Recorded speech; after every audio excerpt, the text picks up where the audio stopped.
There are approximately 61 million children ages 6 to 11 years old not in school. 32 million of these children are girls. Even though we have made a ton of progress over the past 20 years, girls are still more likely than boys to never make it to the classroom, and 15 million girls will never get the chance to learn to read or write in primary school, compared to about 10 million boys. 757 million adults and 115 million youths are illiterate. 2/3 of those are women. Every year, 23 million girls in India drop out of school after they begin menstruating due to lack of sanitary napkin dispensers and overall hygiene awareness in schools. Lack of reproductive education leaves 71% of girls unaware of what takes place in their bodies during menstruation. Many girls even believe that what is happening is unclean and shameful. Even with awareness, lack of sanitary pads in rural areas force girls to use cloths that sometimes cause infections. Only 2 to 3 women use sanitary pads. At least 47% of schools lack toilets, forcing girls to rid their bodily waste onto the streets, which is morally degrading to them. This is another reason they drop out of school, to avoid this shame. RTE included adding toilets to schools to solve this problem, but it wasn't enough. Therefore, the Department of School Education and Literacy under Ministry of HRD implemented a program named Swachha Vidyalaya, which would add $4,582.91 worth of toilets to schools.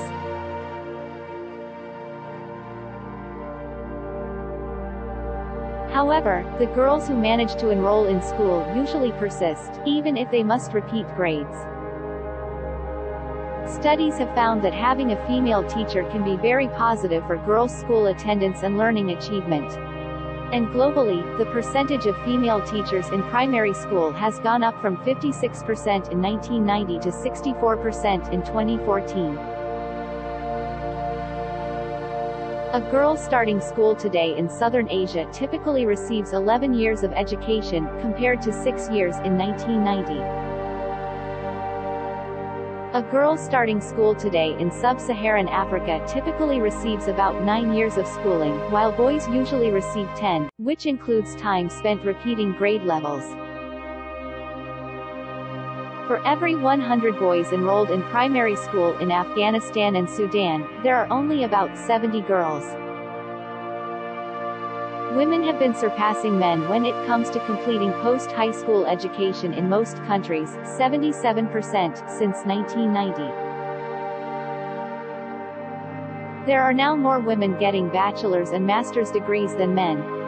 However, there are still gender disparities when it comes to more advanced degrees, which leads to fewer than 30% of the world's researchers being female. India is expanding its horizons with technology to combat illiteracy, and it seems that women are benefiting the most. Computer-based functional literacy (CBFL) teaches the basics of reading.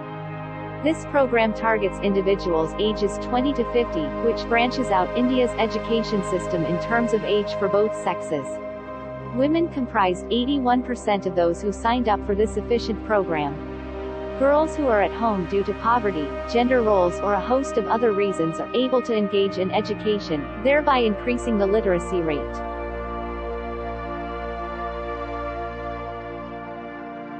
The poverty rate in India has declined from roughly 54% in 1983 to 21.2% in 2011 ever since educational improvements began taking place.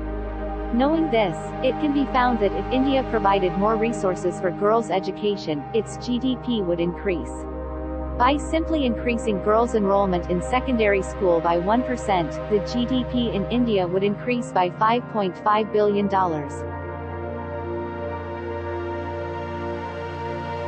Women are more likely than men to graduate from concentrations in education, humanity and arts, social sciences, business and law, and health and welfare. Men still outnumber women in STEM fields, science, technology, engineering, and mathematics. At 45%, Latin American and the Caribbean have the highest percentage of female researchers. At 23%, Asia has the lowest percentage of female researchers. There are more women researchers than men researchers in the following countries: Argentina, Armenia, Azerbaijan, Bolivia, Georgia, Kazakhstan, Latvia, Lithuania, Myanmar, New Zealand, Paraguay, Thailand, Trinidad and Tobago, Tunisia and Venezuela. In 2015 at the United Nations Sustainable Development Summit, member states pledged that they would adopt the 2030 Agenda for Sustainable Development, otherwise known as Sustainable Development Goal 4. With this agenda, governments have committed to eliminating gender disparities and ensure that every child is in school and learning by 2030. The caste system, dating back to 1200 BCE, is a form of discrimination that had been officially outlawed in 1955. However, its influence thrives in India's modern-day education system. On the top of the system is a group called the Brahmins, and at the very bottom are Dalits, untouchables. This method has kept many Dalit girls secluded from promising scholastic endeavors. These children are often from their peers segregated during lunchtime and ridiculed by them in class. This rhetoric causes 51% of Dalit children to drop out of elementary school.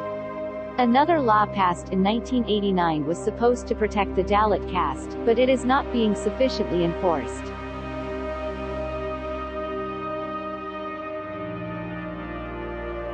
Gender inequality has deterred education for girls in India for a long time. In 2017, 32% of girls were not enrolled in school in comparison to 28% of boys.